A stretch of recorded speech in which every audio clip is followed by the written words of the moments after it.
Newcastle United tied their club record of 9 straight wins in all competitions against Wolves on Wednesday. And Wolves were probably one of the toughest competitors that they faced in this stretch. Let's talk more about it.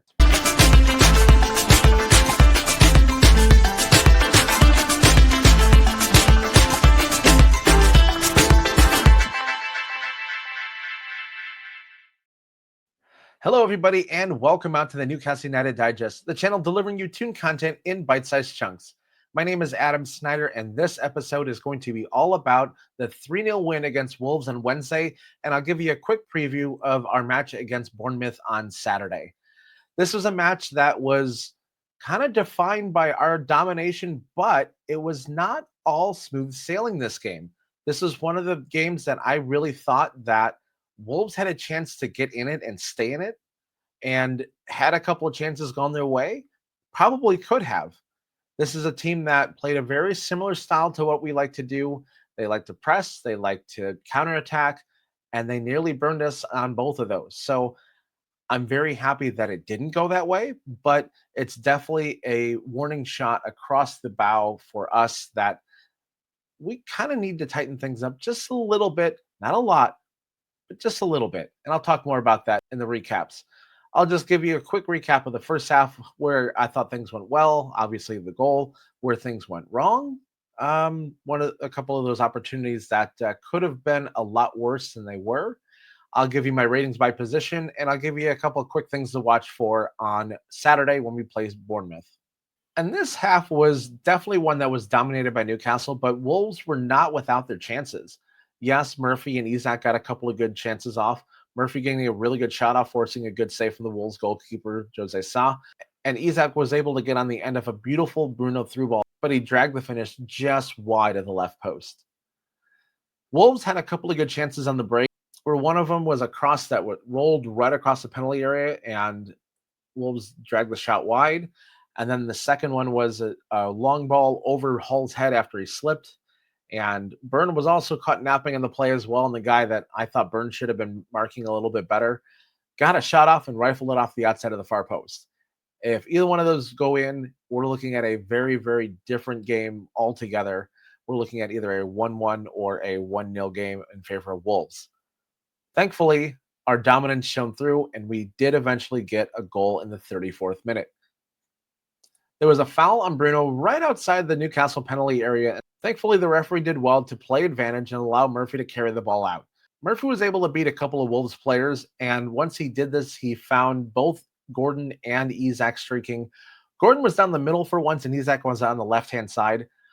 I think that the ball was initially intended for Gordon, but it was a little bit behind him, and Isak ended up picking the ball on the left side and then went off to the races and took a charge right at Wolves' defense. He didn't see anything on his charge in, so he cut across the top of the penalty area. Gordon was posting up a little bit, trying to play a give and go with him, but Wolves did a good job to clamp down on that and block the pass. But Isak recovered the block pass, and then he just kept on walking with it. Took 1 or 2 touches across once more, took a shot off that deflected off a Wolves defender and ended up in the bottom left-hand corner, making it 1-0. With this goal, Alexander Isak joined some very elite company, becoming just the 4th player in Premier League history to score in 8 straight games. He joins Ruud van Nistelrooy, Jamie Vardy, and Daniel Sturridge, with Van Nistelrooy and Vardy scoring more than 8 in consecutive matches. Van Nistelrooy has 10 and Vardy in 11. With the way that Alexander Isak is playing, I have no doubt that he will be able to contend for one of those 2 top spots. If you've stuck with me this far and you're liking what you see, be sure to hit that like button and subscribe to the channel for future content so you don't have to go searching and hunting and pecking for my content, or make it even easier on yourself and hit that notification bell and you'll get an alert when I release new videos. Now on to the second half. This was another half that was dominated once again by Newcastle. We just kept going at them and going at them and going at them, hitting them in waves and just dominating possession the entire half. In the 57th minute, we did get a goal off of a corner kick, and it was a very well-worked short corner. The short ball was played to Murphy, and he finds Bruno at the corner of the penalty area. Bruno does a great job of holding onto the ball, drawing in Wolves defenders, and then finding Isak sitting just outside the penalty spot, about 15 yards out. And he takes a touch to settle and strokes the ball into the net. And I have to say that Bruno's pass 100% made that goal, because without Bruno holding onto the ball and making that pass, Isak doesn't have the space to take a touch and stroke that ball into the bottom left hand corner. After more periods of domination, we did end up getting another goal in the 74th minute. This one was a little bit controversial, did have to go to VAR for a little bit, but it did end up being a goal. Bruno collected the ball deep in our end and finds Murphy in the center circle. Murphy was able to find Joe Linton right after that. He takes one or two touches and then slots the ball between the middle and left center back of the Wolves back three. Isak perfectly times his run, runs onto it, and carries the ball into the box on the right hand side. The entire time, it is very clear that he is positioning himself for a cross to Gordon, who made the run into the middle of the penalty area. Wolves did a good job of reading this, and they blocked Isak's cross to Gordon. But Isak wasn't done. No, no, no, no, no. He collected the ball, circled back around, and then went right back at him again. This time, he was able to draw in a couple more Wolves defenders and create a good amount of space for Gordon to just sit right at the penalty spot. Isak was able to pass the ball right to him, and one touch almost looked like a redirection in hockey. We just redirected it into the bottom left hand corner, and just like that, it's 3-0. There was a lengthy VAR check for this goal, and after the VAR check was confirmed, Eddie Howe decided, okay, time to make some subs. And Eddie Howe made wholesale changes across the front line. Gordon came off for Willock. Murphy came off for Miggy, who I think probably has played his last match as a Newcastle United player. More on that a little bit later. I think he's coming back to the MLS, and I'll talk a little bit more about that at the end. And then, of course, Isak came on for Will Asua. Not long after the subs were made, Wolves were able to get a corner, and they initially got it back, but it was ruled out by VAR for handball. This was very worrisome for me because I thought the defending on this was very, very poor. The ball flew over Willock, Tino, Byrne at the near post. It fell to the Wolves player, who tapped it in, but it bounced off their arm.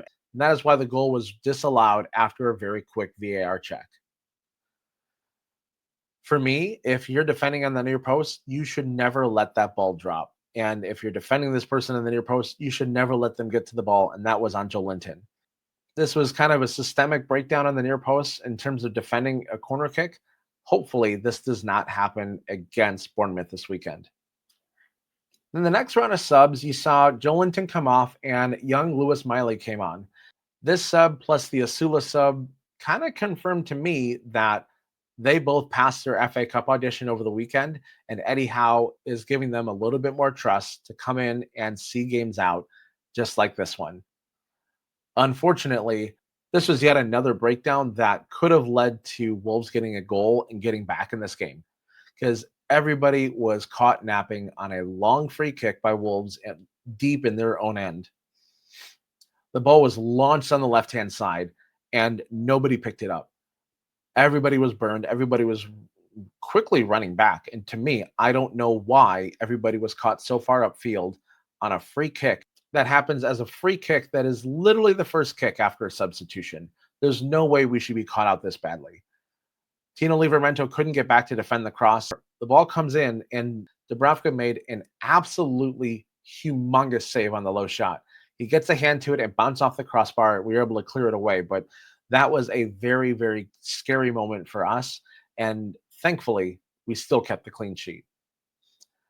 The final sub to close everything out, Tino Livramento does come off.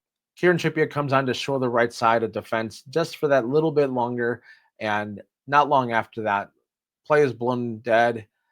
Full-time whistle, 3-0.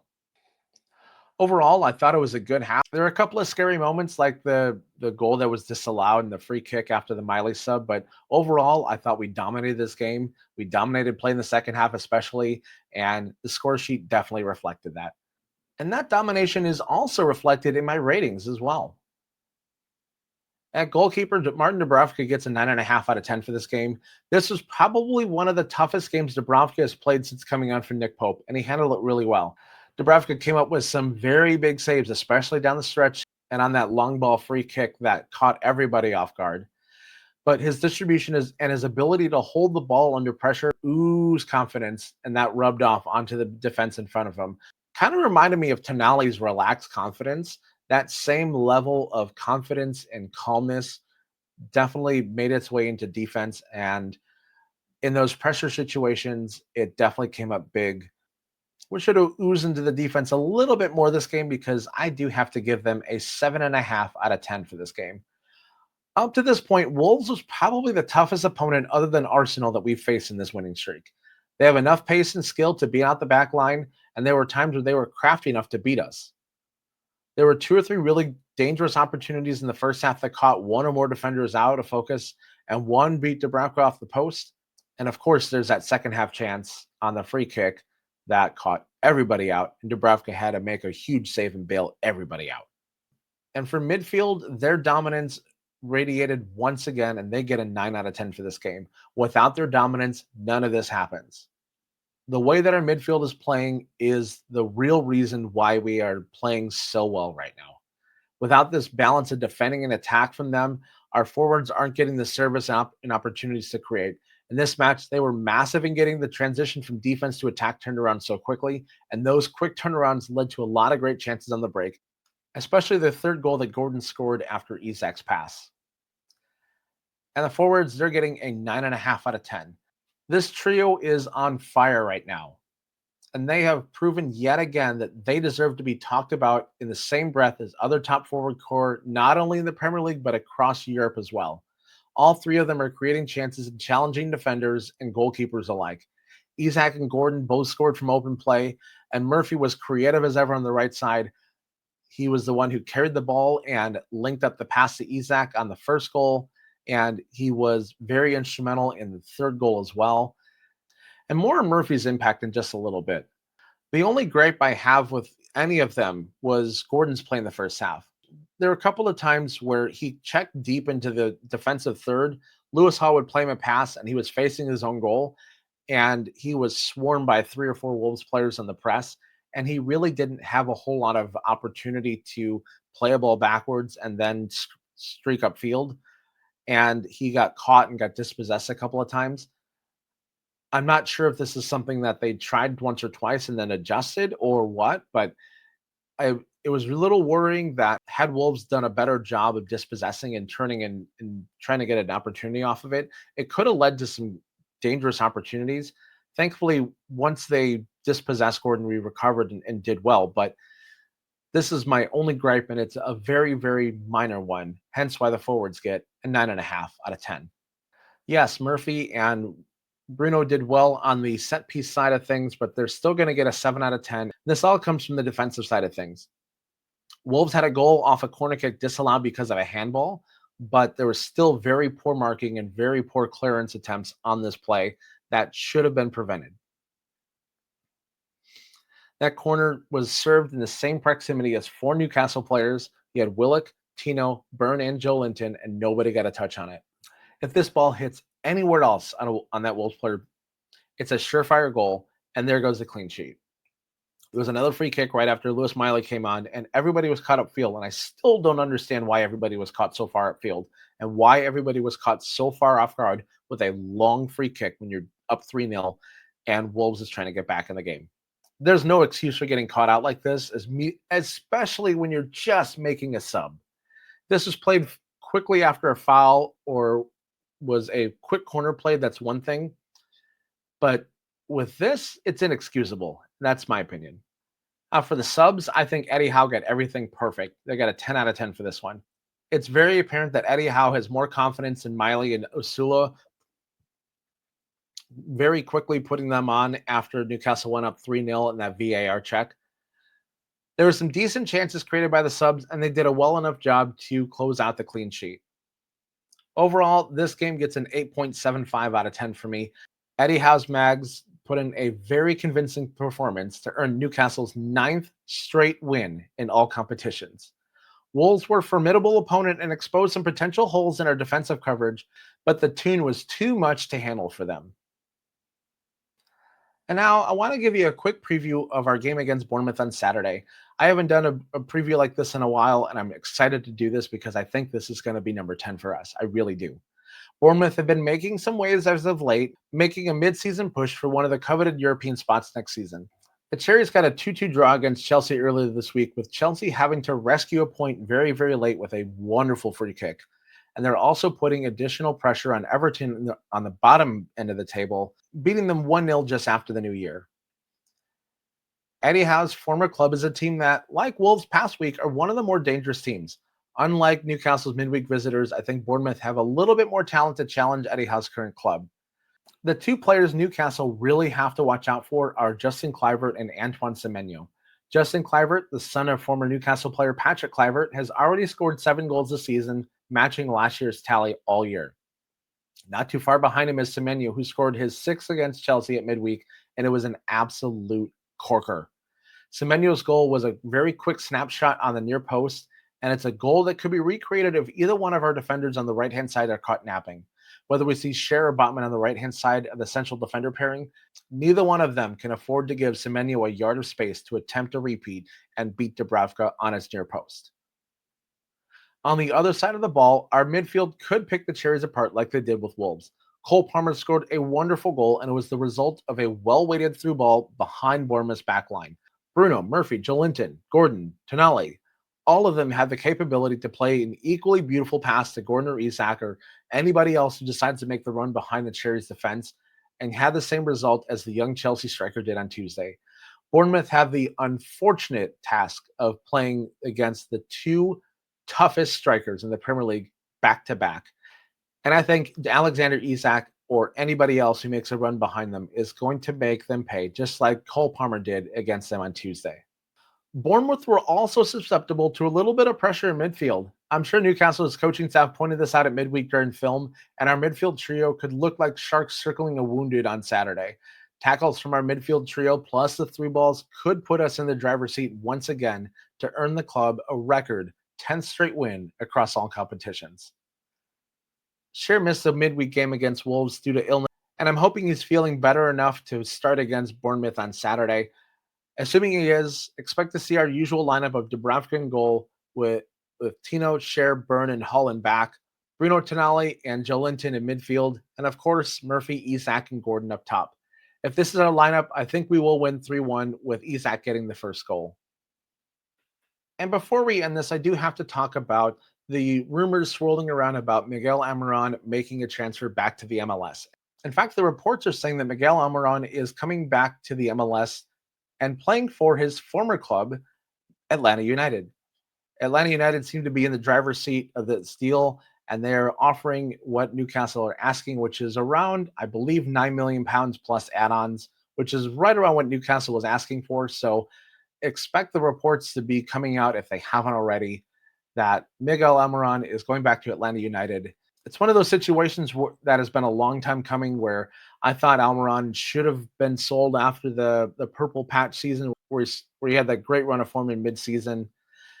And we should have probably sold him on a high there in hindsight, but he's been a wonderful servant to the club before the takeover and since then. And I wish him well back here in the MLS. And if you're an Atlanta United fan, Team Army Atlanta, look out for it. I know you're going to have a great time cheering him on in your matches there. And hopefully, if you are in a city that has an MLS team, you go out and see Atlanta United play and wear your black and white top to the game. And that will do it for this episode of the Newcastle United Digest. I will be back after Saturday's game with my reaction. And at midweek, I'm going to be coming out with a couple of videos that I think you're going to really enjoy. That'll be a wonderful recap of 2024. But until next time, this is Adam Snyder for the Newcastle United Digest saying, "Ahoy the lads." Bye for now.